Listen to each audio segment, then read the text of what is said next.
My friends, the whole world is now watching Iran, waiting for a response that could come at any minute. But while everyone waits for Iran to say yes or no about the Strait of Hormuz, the fire didn't stop for a single minute during the night and came from three places at the same time. While Brazil was still sleeping and part of Europe was already awake, the Middle East didn't stop for a second.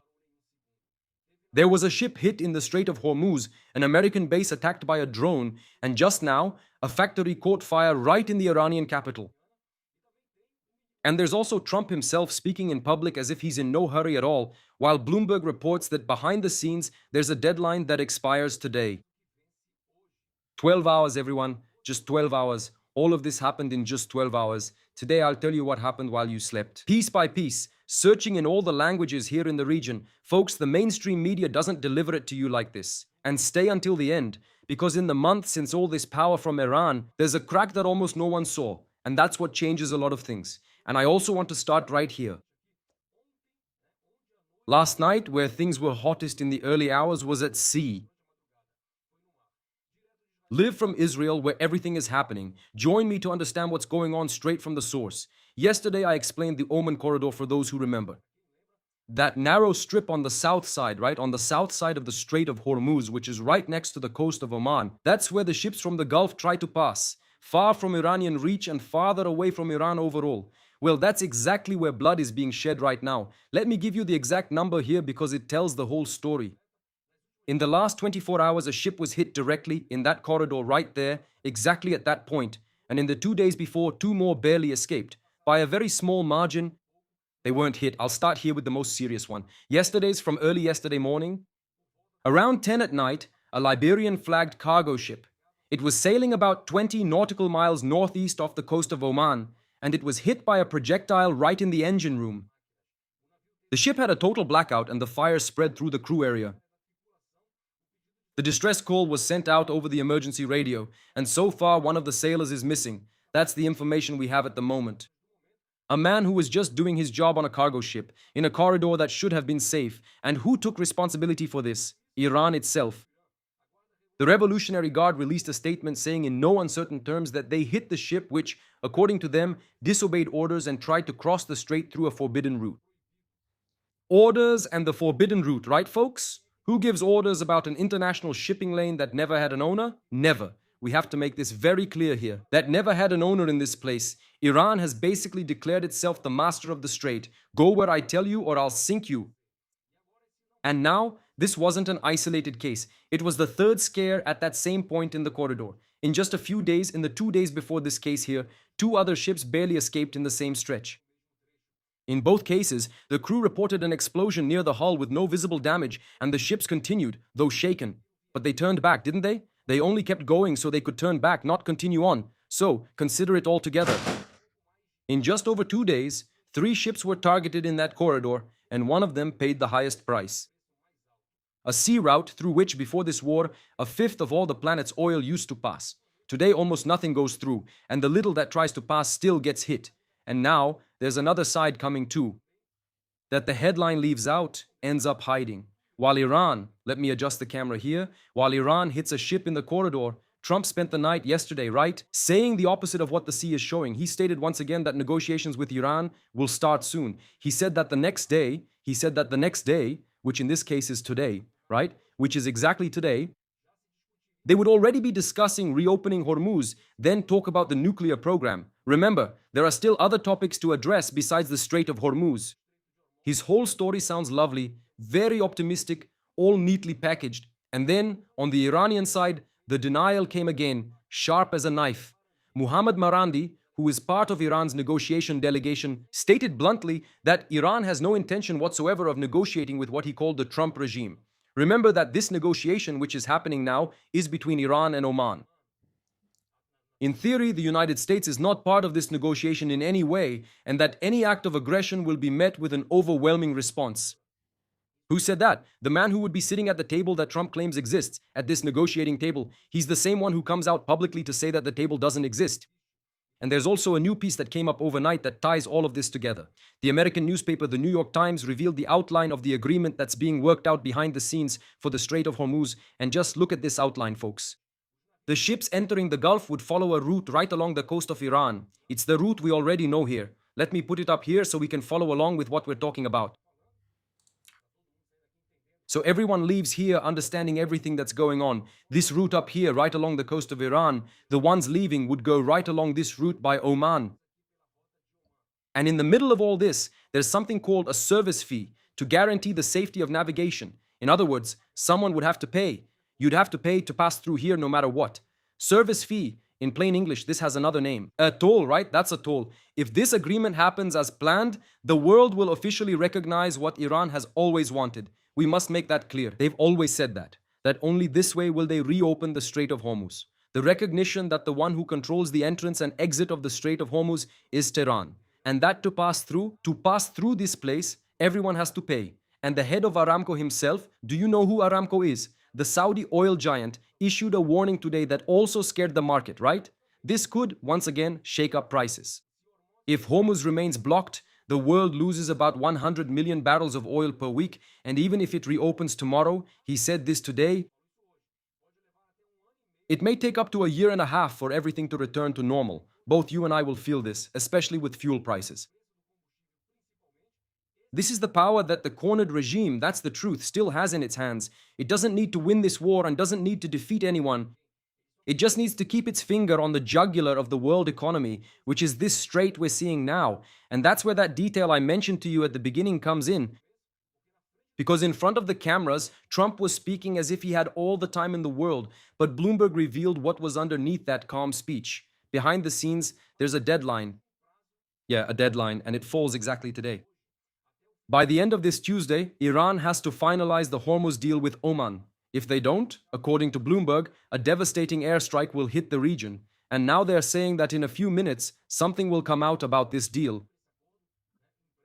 Right? Something should be released soon. And now there are also reports right at this moment from Arab channels saying that the Indian ship sank 13 miles off the coast of Al Udeida after being attacked by a motorboat loaded with explosives. For those who don't know, we're talking about this other strait here. Look. Okay, Al Udeida is right here. Look. The ship was reportedly hit and sank, according to Arab reports, right at this moment as we're talking. Guys, all of this is happening live, which means the Houthis are still operating in this region at full strength.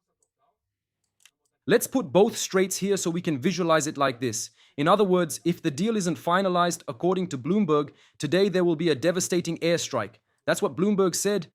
A set date, hidden behind a calm speech. But you who follow this channel, you already know. What usually happens when this kind of deadline comes to an end, and the end would be tonight, according to this newspaper. Either he finally follows through on his threat today, or it's another bluff Iran will ignore without being shaken. And Trump wasn't the only one pushing this point today. The United States Secretary of the Treasury, Besant, went on television and stated, there is a chance to close the deal to reopen Hormuz today or tomorrow. Just by him saying that here, folks, the price of oil already dipped a little, okay, because of his statement. Did? Look at what Besant said. Also to justify his optimism that Iran would accept the deal, because in his words, the Iranian Air Force was destroyed, the Iranian Navy was destroyed, and a good part of Iran's missiles were also destroyed. This statement from the American secretary is important, because at the end of the video, it will clash with another piece of news that I also have to share with you here in today's live. Local time is 5:24 p.m. It didn't take me long to go live, guys, because so much information has been coming in over the last few hours, and I didn't want to leave you hanging here. Really? With something up in the air? Okay, so I came here to bring you as much information as possible in the shortest time possible. Go ahead and hit the like button. I know you already forgot to do it, so go ahead, hit the like button, the thumbs up right now, and if you've never liked this video before, at least do it once now. If you don't like it, guys, hit the dislike, that's fine too. While I'm recording this, things have gotten even more intense. The Arab network Al Arabiya reported that a statement about the reopening of Hormuz is expected at any moment. In other words, a statement could come in minutes or hours, or at the latest by tomorrow, according to Al Arabiya. A joint statement from Iran and Oman. Again, just a reminder, guys, Oman and Iran, this isn't about the United States. It's something they'll resolve among themselves, and the US will have to accept it. It's not just the Arab press saying this. Even Secretary of State Marco Rubio has said so. Confirmed that there has been progress in the talks about Hormuz, and the expectation is that an agreement will be reached very soon. In other words, both the American side and the Gulf side, everyone is pointing to an imminent announcement. And that's exactly why this live stream is so important, because when that announcement comes out, And it could come out while you're watching this live stream. Now, since it's live, right, the whole world is going to celebrate peace, right? That's what everyone is going to celebrate. They'll clap, stand up, they'll celebrate, shout. And I want you to reach that moment already knowing what's behind all of this. And here's where a piece comes in that almost no one is paying attention to either. And this is the story. It's the story, folks, but it could be the key to understanding the so-called American delay in this war. There might still be an attack. And why haven't they attacked yet? Because there's something happening in Iraq right now that changes the calculation for an attack. It's called Arbaim. For those who remember Arbaim, right? It's one of the biggest, one of the largest religious pilgrimages on the entire planet. Every year, millions of Shia faithful walk for days through the desert in southern Iraq to the holy city of Karbala. And when I say millions, folks, it's not an exaggeration. Just counting foreign pilgrims, almost 5 million had already entered Iraq by the weekend. Add the Iraqis to that and you easily get over 20 million people concentrated in a single region. A crowd the size of an entire country out in the open. And it's not just people from one place, okay? There are pilgrims from dozens of countries from all corners of the world, from Pakistan to India, from Lebanon to the Gulf, and also people from the West who go to these celebrations, many of them Western converts, okay? People who converted to Shiism. A good part of them are Iranian, that's true, including the Iranian Foreign Minister Aragash, who is also there walking among these pilgrims, right? Actually, it's a great time to give him a gift, but unfortunately no one did that. But it's an international crowd with flags from half the world right now in Iraq. The highlight of this pilgrimage is the day that marks the end of mourning, which falls tomorrow on Wednesday. That is exactly the day after the deadline that Trump set for today, remember? According to Bloomberg. So now, put yourself in the mindset of a military strategist. Are you going to order heavy attacks in a region next to 20 million Shia civilians gathered to pray at the exact moment when the entire Shia world is watching Karbala there in Iraq? Remember, it's tough, folks. A targeting error, a bomb off target. Suddenly, it's not a war against the regime, but an affront to the heart of an entire faith, affecting hundreds of millions of Shias, while the rest of the Muslim world also watches everything that could happen there if this war happens. I can't prove that this is the real reason. It's just my interpretation, okay, of this situation here, because it exists and it's happening now, and this is extremely important to them. And not every Shiite supports Iran. Not every Shiite inside Iran supports the Iranian regime, okay? The vast majority do not support Iran. So, but I don't think it's a coincidence that the deadline falls exactly today, guys, right on Arbaim, okay? I don't think it's a coincidence. Arbaim also means 40 in Arabic and also in Hebrew, okay? Arbaim in Arabic and in Hebrew also means 40, okay? 40. That could be exactly what's keeping them from pulling the trigger. Not just a lack of will, but the religious calendar working in favor of the regime once again. And there's a bitter irony in that. Everything. Also, the same regime that always hid behind civilians has now, for free, the greatest protection possible, right? A human wall of millions of believers. Believers who don't even know they're being used as a shield for the regime. Believers from all over the world. Not just from this region. Yesterday, I saw an image of more than 40,000 people in a city in the United States celebrating Arbaim. Guys, did you see that? Everyone dressed in black there? Everyone in black in the middle of the United States? About 45,000 people, something like that, just in a single city, okay? But the sea, folks, that was just the beginning of the night, what I said here about the ship, because while the ships were taking a beating there, Iran opened a second front, even bolder, at dawn an Iraqi militia, one of those financed and armed by Iran. It doesn't matter if it's a militia from Iraq, guys. They are from Iran, okay? They belong to Iran. They launched a drone against an American military base inside Kuwait, a base on Kuwaiti soil in a country that is an ally of the United States. And look at this detail, a detail that almost no one noticed, okay? The attack happened just a few hours before a military exercise that the Kuwaiti army had scheduled right on the border with Iraq. There was an explosion there. I don't have any reports yet if there were any injured or actual casualties in that region, but the attack happened, okay? In other words, it's not a coincidence. Once again, it's a message. It's Iran using its Iraqi arm to tell its Gulf neighbors, whoever gets close to the Americans will also be targeted. There's also a detail that makes this situation even more serious. It's been weeks, the Prime Minister, there's a statement here. I'll just show you a statement quickly so you can understand. The Iraqis, those Iraqi militias, said they will not give up their weapons under any circumstances. These are the same militias that attacked that base in Kuwait, okay? Remember that? That the Prime Minister of Iraq said he would disarm those militias by the end of September. Does anyone remember that? And these militias are saying that they will never, ever lay down their arms.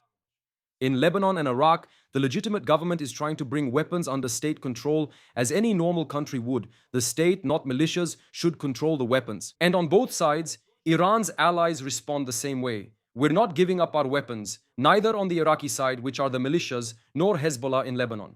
Because for these militias, the weapon is not for the country's defense. It's their power over this country.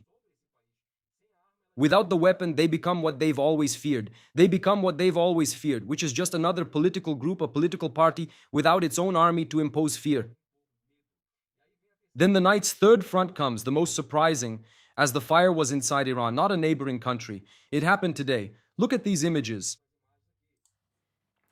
These are images from today, folks. A huge explosion followed by a fire in an industrial area south of Tehran, just a few kilometers from the capital's international airport.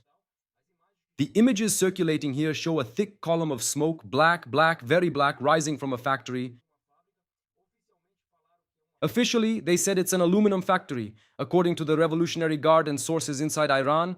But local sources, people say that place actually produced parts for drones.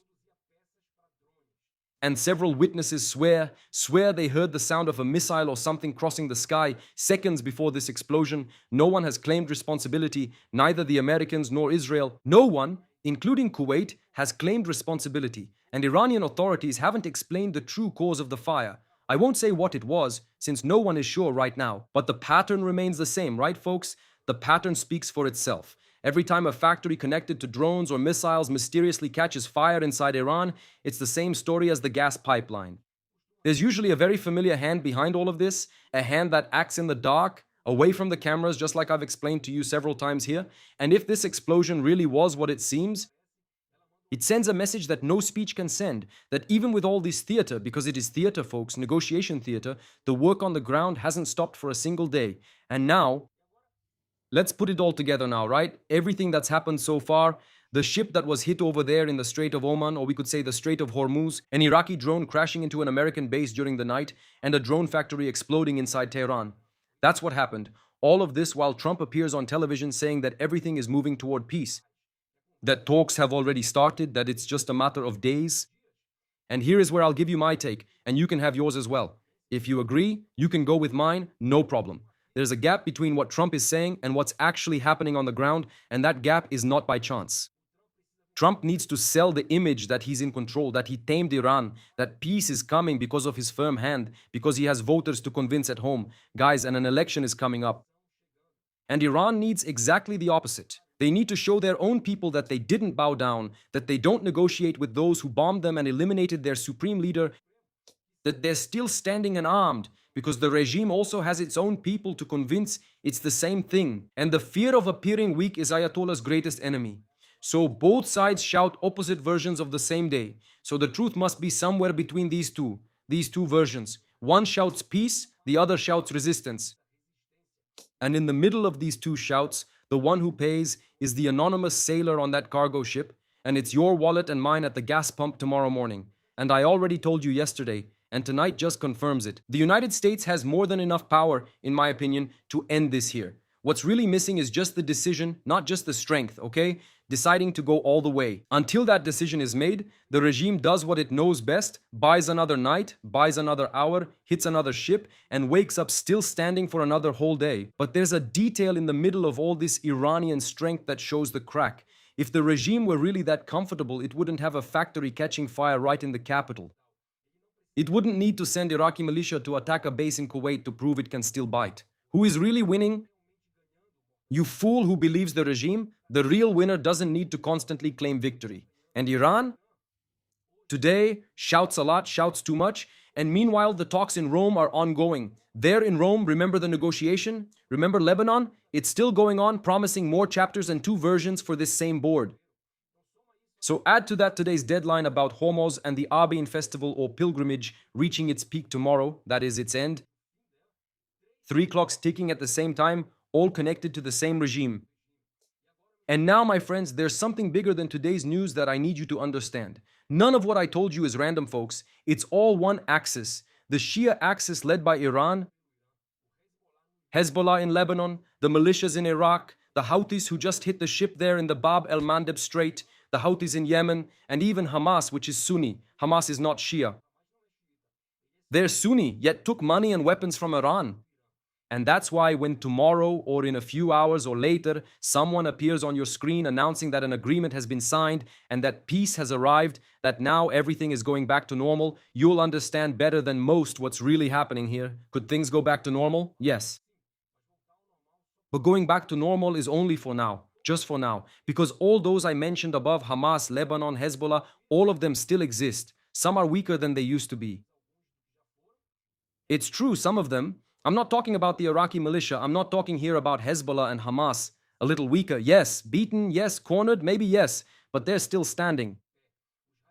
Radicals don't disappear with the signing of an agreement. Not at all. They never disappeared. And that's the hard part that almost no one will tell you. What's being bought at these negotiating tables isn't peace, it's silence. Very expensive silence paid for with a lot of blood and a lot of oil, which might hold the region for 5, for 10, or maybe a little more. Okay? 5 years, maybe 10 or 15 years. That's all it is. Time. This region has always been in conflict, and neither the United States nor Israel will change that. As hard as it may be, and no pen at a table in Rome in those talks is going to erase 1,000 years of hatred overnight. No one is pacifying the Middle East this week, folks. Let me make that very clear to you. At best, they're buying a period of calm, and it's good to understand that with your eyes open. And look, before I say goodbye here, before we move on to the comments, I want to mention one last thing that also came out today and that I can't get out of my head. I need to talk about this with you. Do you remember Secretary Benson's quote from the beginning? That Iran would give in because its air force, navy, and missiles were destroyed? Well, today, on the same day, another report came out from Reuters that really throws cold water on that optimism. Because, according to the investigation, the one who ended up with an almost empty arsenal wasn't just Iran, it was the Americans, the United States.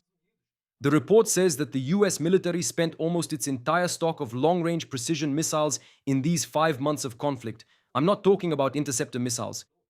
I'm not talking about defense missiles. I'm talking about precision attack missiles. And it's not just journalists saying this. Before you come and say that Reuters is left-wing or that this is just journalists, it's not just journalists talking, folks. These are generals who are in the army right now, at this very moment. There are also former Pentagon insiders who have been warning the president for weeks that the shelves are getting empty. Some even say that's why Trump backed down from the big attack. This big attack, the biggest since World War II, as we've already said, right? But it's because there's no ammunition left. The White House denies these claims, stating nothing is lacking. Trump responded that the US has more ammunition than any other country and American factories are producing at record levels. It could be. I really hope what he's saying is true. But there are generals who are in the army right now, involved in this production, involved with special contacts who know things that neither you nor I know, saying the opposite. When the general or former right Pentagon official starts saying the opposite of the president, I get suspicious because these people aren't replaced every 4 years. They've been there for many years following their careers. The president comes in, stays for 4 years, and soon leaves. So does he really know what he's saying? I also wonder if you should be asking yourself that same question now. How is it that the greatest military power on the planet, right, which has spent its entire existence preparing for a possible war against China or even against Russia, nearly uses up its arsenal fighting the only country in the Middle East, right? The only country, guys, against a country that on paper really is much weaker than the United States, guys. Iran is much weaker than the United States and Israel together. It's extremely weak. How did it use up everything? Everything. If Iran alone used nearly all of the United States' most precise weapons, what would be left for a real war against a real power like China, right? How would they fight? How would this fight happen? I don't have that answer, guys. Honestly, I don't think even they really do.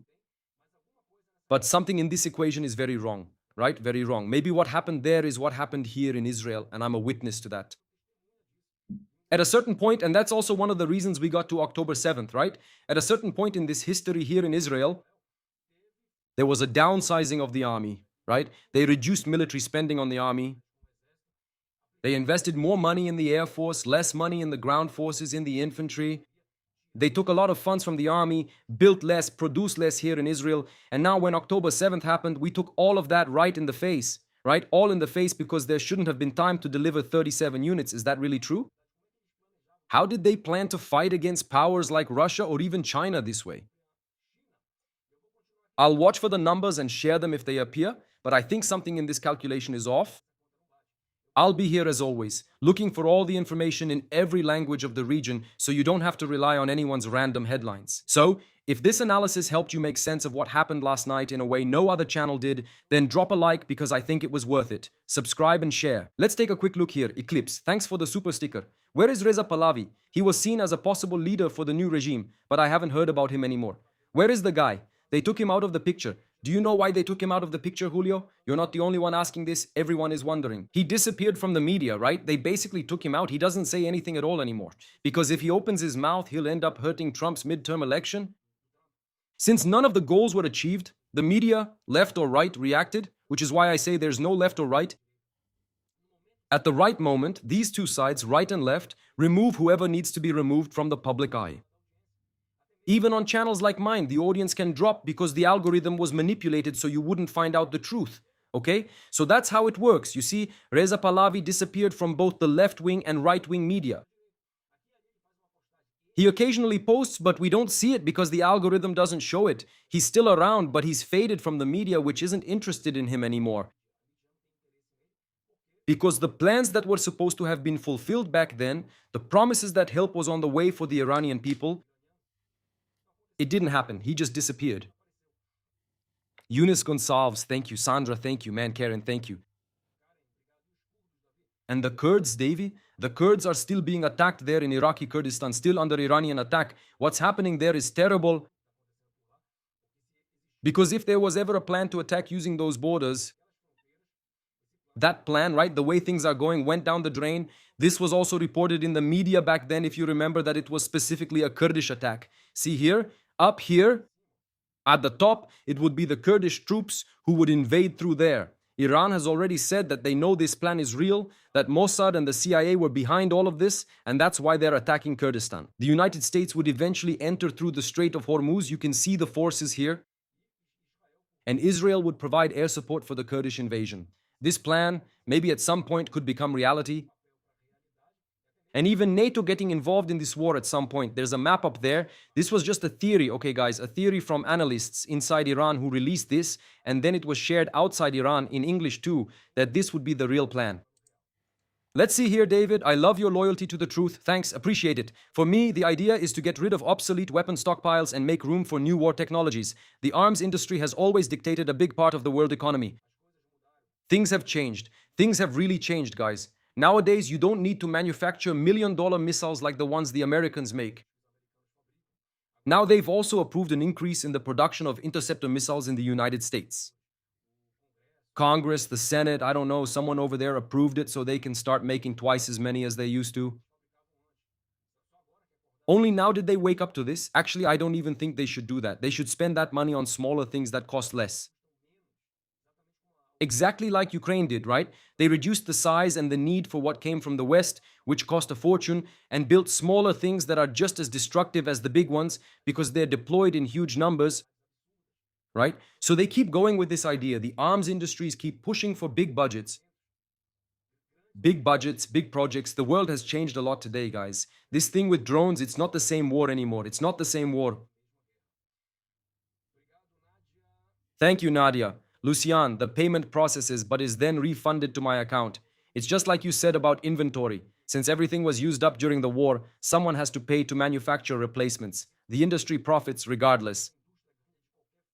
With the continuation of the war or with the prolonging of this war. The more time goes by, right, the more things you'll use and will have to replace later on. That's the big business of war. Exactly, Sibeli. A lot of idolatry in the world. Good morning, Lucian. My idea is to clear out the stocks of obsolete weapons. For those asking how to support the channel, guys, you have several ways to support. One is this super chat here, this super chat, okay? You can do it this way, or down here, right here. Here is the pics, down here, okay? You can support the channel this way. I don't sell anything here on this channel. I don't sell courses. I don't sell absolutely anything. I'm already thinking once again about doing that thing that didn't work out the first time it didn't work, right? That trip here to Israel in different places that will also deal with geopolitics. Do you remember that we started this a while back? I'm going to start sharing the link. I'll pin it here in the comments for those who are interested, okay? It's only next year. Next year, at the end of next year, we'll have the trip in 2027, so it's not now. Here in Israel, I'll join a group with Marcel from start to finish. You know Marcel? For anyone interested, it's next year after everything here ends. This is the only thing I'll do on this channel. That's probably it. So we can call the trip here to Israel a caravan. For those who are interested, it can be from anywhere in the world too. It's not just going to leave from Brazil. It's the land part. You book the land part and come to Israel however you want, right? You can take a plane from Europe or from China, Japan, wherever you are, and arrive here. And here we meet. I'll share the link. I'll pin it in the comments, and if you're interested in joining this trip, leave your information there and we'll get in touch with you with more information. Marcel will get in touch with you. He's the guide here in Israel. Thank you. Seriously, man, destroying old weapons is costly. It's better to use them and assess what's efficient when updating the arsenal. Ultimately, it's about money. Ukraine is learning. Ukraine has learned a lot and very quickly. A lot and very quickly. Right? We should listen to what they have to say. Actually, the engineers there, because they've developed so many simple things. Really simple, really cheap. But nobody is interested in that. That's the problem, guys. Very cheap, okay? Everyone wants to make a lot of profit on products. They built something that's worth almost nothing, and the West is used to millions, to huge budgets, not to small amounts of money. A drone isn't expensive. How much profit could you make? A company manufacturing these drones could earn a lot, especially when producing millions, not just a couple. That's all. Thank you, Jose Roberto. I'll share and pin the link here after the live stream. I'll also post it in the WhatsApp and Telegram groups. All right? And you go there and subscribe. Say that you're interested. We'll get in touch with you about it and also give you more information about all of this. Mortadella, you can also come on this trip and really get to know Israel from the inside, all right? You can sign up. There's no problem at all. You can join the trip too. You will be very, very welcome. Trump learns from Ukraine and destroys everything. Soon he'll hand Iran to other regions. It took time. My friends, this is the live stream. Now let me see if there's any news here. Just a second. Let's see if anything has come out about the ship. It really looks like this ship sank, okay? It was an explosive speedboat that crashed into the ship and the ship sank.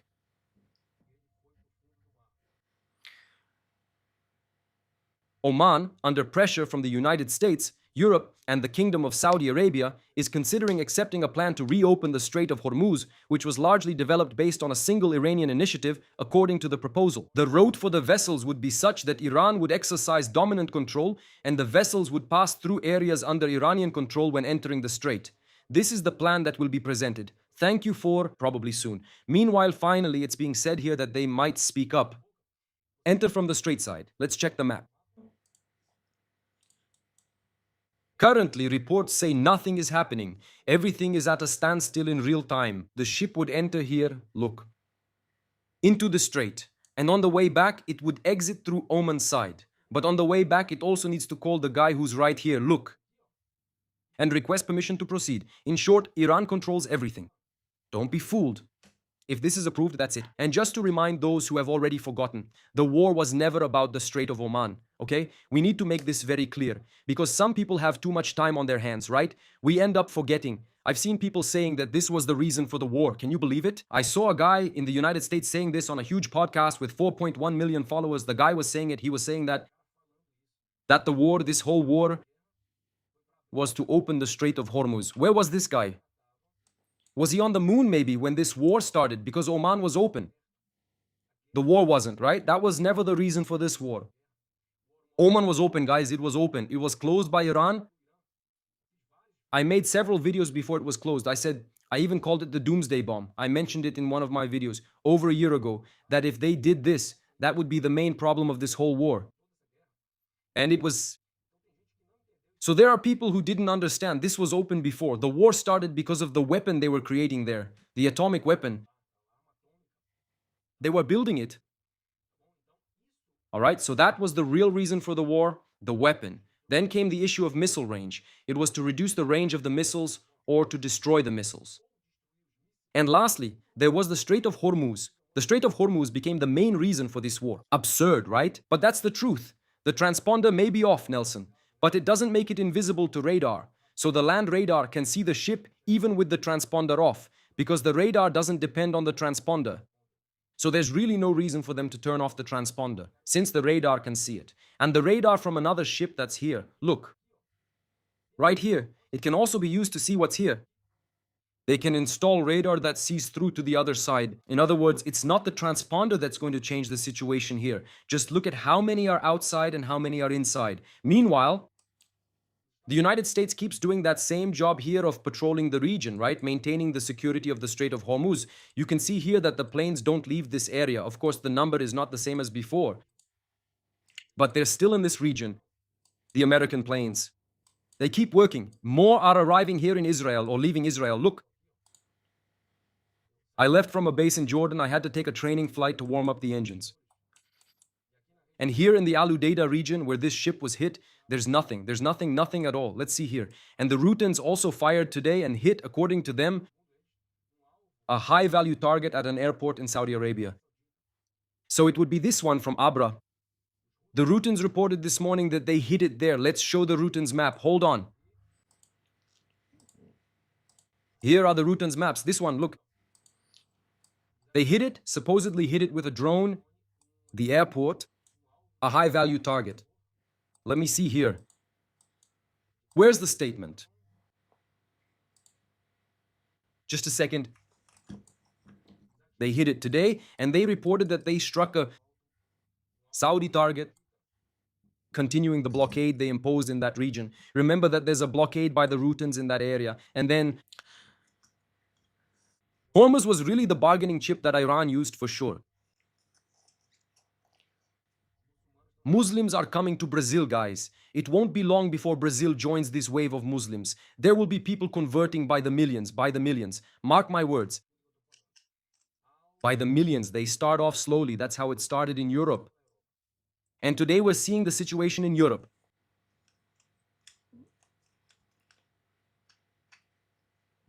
Luis Gonzaga, that's right, big power doesn't even have ammunition, just propaganda. I'm starting to agree too. To tell you the truth, honestly, I'm starting to agree with this story.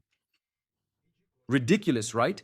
But it seems like there's some truth to it, otherwise the generals wouldn't speak up. No matter how much the general doesn't like Trump, the guy wouldn't talk and put his name on the line, right? Saying nonsense. But all this happening shows the United States' weakness in the face of Iran. The one who's watching this closely is Russia. It's China. They're watching this very closely, folks, seeing how strong the Americans really are, how far they can really go in this war, what they can actually do. They're watching everything from afar, this laboratory that Iran has become. What weapons the United States has and their effectiveness are likely being studied by those who need to study it. Hugs to all the friends in Israel. To everyone who loves Israel, and to the lefties too, hugs to you all who visit this channel and want to listen. If you're here, it must interest you too, right, Mortadella? If you're here, something interests you, right? But you won't admit it. I don't get it. It's tough, isn't it? It hurts to admit that there's something real here, doesn't it? But one day you'll admit it. Hugs to all my friends, and see you at the next live stream.